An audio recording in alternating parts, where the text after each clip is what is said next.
Corona virus किस तेजी से बढ़ रहा है और ये कितना घातक हो सकता है, इसका अंदाजा सुप्रीम कोर्ट की टिप्पणी से लगाया जा सकता है।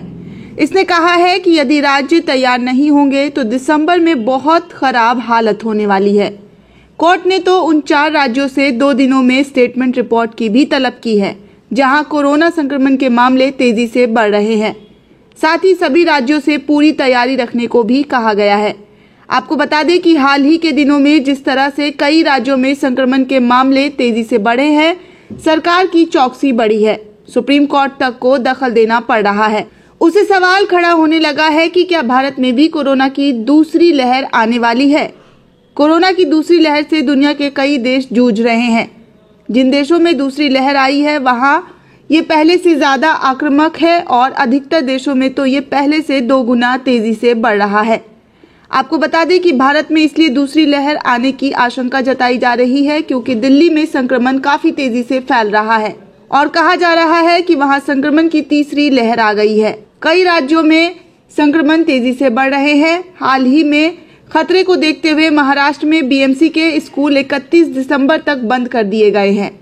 कुछ दिन पहले ही कोरोना नियंत्रण के लिए कई राज्यों में केंद्र सरकार की टीमें भेजी गई थी। दुनिया के दूसरे देशों की तरह भारत में भी दूसरी लहर तो नहीं आ जाएगी। इसी आशंकाओं के बीच आज सुप्रीम कोर्ट में सुनवाई हुई। आपको बता दें कि 3 जजों की बेंच ने जस्टिस अशोक भूषण, आर सुभाष रेड्डी और एमपी शाह की बेंच ने दिल्ली, गुजरात, महाराष्ट्र और असम से 2 दिनों में स्टेटमेंट रिपोर्ट मांगी है। इसमें राज्यों को मौजूदा स्थिति, मरीजों के प्रबंधन और स्थिति को नियंत्रण करने में क्या ठोस कदम उठाए गए हैं, इसकी जानकारी देनी होगी। कोर्ट ने ये कहा है। हम इस महीने में एक बड़ी बढ़ोतरी के बारे में सुन रहे हैं। हम सभी राज्यों से एक नवीनतम स्थिति रिपोर्ट चाहते हैं। अगर दिसंबर में राज्यों को अच्छी तरह से तैयार नहीं किया जाता है तो इससे भी बदतर चीजें हो सकती है, सुप्रीम कोर्ट ने कहा है। इस मामले में केंद्र सरकार ने केंद्रीय गृह मंत्री अमित शाह द्वारा दिल्ली में कोरोना रोकने के उपायों के बारे में भी जानकारी दी गई है। इस बीच कोर्ट ने कहा है कि दिल्ली को कई सवालों के जवाब देने होंगे। आपको बता दें कि दिल्ली में फिलहाल हर रोज करीब 7,000 कोरोना संक्रमण के मामले सामने आ रहे हैं। राज्य में अब तक 5,29,000 संक्रमण के मामले आ चुके हैं। सबसे ज्यादा संक्रमण के मामले में महाराष्ट्र है और कुल मामले वहां पर करीब 18 लाख हो चुके हैं। राज्य में 46,000 से ज्यादा लोगों की जानें जा चुकी है। भारत में चिंता बढ़ने का एक कारण ये भी है कि जिन राज्यों में कोरोना संक्रमण के कुल मामले अब तक कम रहे हैं, वहां संक्रमण बढ़ने लगा है। जानकारी के अनुसार हरियाणा, पंजाब, राजस्थान, गुजरात, मध्य प्रदेश और हिमाचल जैसे राज्यों में संक्रमण के मामले तेजी से बढ़ रहे हैं। हालांकि सबसे ज्यादा प्रभावित राज्यों में से एक उत्तर प्रदेश भी संक्रमण के मामले में तेजी आने लगा है। राजस्थान में रिकॉर्ड 3,000 से ज्यादा संक्रमण के मामले आने लगे हैं। हिमाचल प्रदेश में भी इस महीने सक्रिय संक्रमण के मामले 2 गुने हो गए हैं। कई राज्यों में संक्रमण के मामले बढ़ने लगे हैं। इसे देखते हुए केंद्र सरकार ने कई राज्यों में उच्च स्तरीय टीमें भेजी है।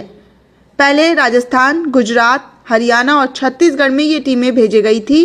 फिर उत्तर प्रदेश, पंजाब और हिमाचल प्रदेश में भी ये टीमें भेजी गई है। कई राज्य सरकार दिसंबर महीने में भी स्कूलों को बंद रखने का फैसला लिया है। कई राज्यों में तो फिर से लॉकडाउन जैसी पाबंदी लगाए जाने पर भी विचार किया जा रहा है। आपको बता दें कि भारत में चिंताएं इसलिए बढ़ी है क्योंकि दुनिया के कई देशों में कोरोना संक्रमण की दूसरी लहर शुरू हो चुकी है। अमेरिका और यूरोप में तो ये पहले से ज्यादा खतरनाक जैसा लग रहा है। अमेरिका में हर रोज करीब 2.25 लाख केस सामने आ रहे हैं।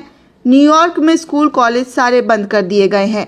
यूरोप में भी हर रोज 2 लाख से ज्यादा संक्रमण के मामले सामने आ चुके हैं।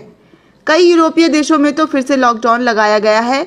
जर्मनी में स्थिति ऐसी हो गई है कि सख्त कानून बनाया गया है। ऐसे सख्त कानून बनाए गए हैं कि उसके विरोध में लोग सड़कों पर आ गए हैं और हंगामा भी मचा हुआ है। ऑस्ट्रेलिया में नियम ये लागू किया गया है कि एक परिवार से एक दिन में एक ही आदमी बाहर निकल सकता है। उसके लिए भी वाजिब कारण बताना होगा। ये दुनिया भर में सबसे सख्त लॉकडाउन में से एक है। Bureau report, the nation.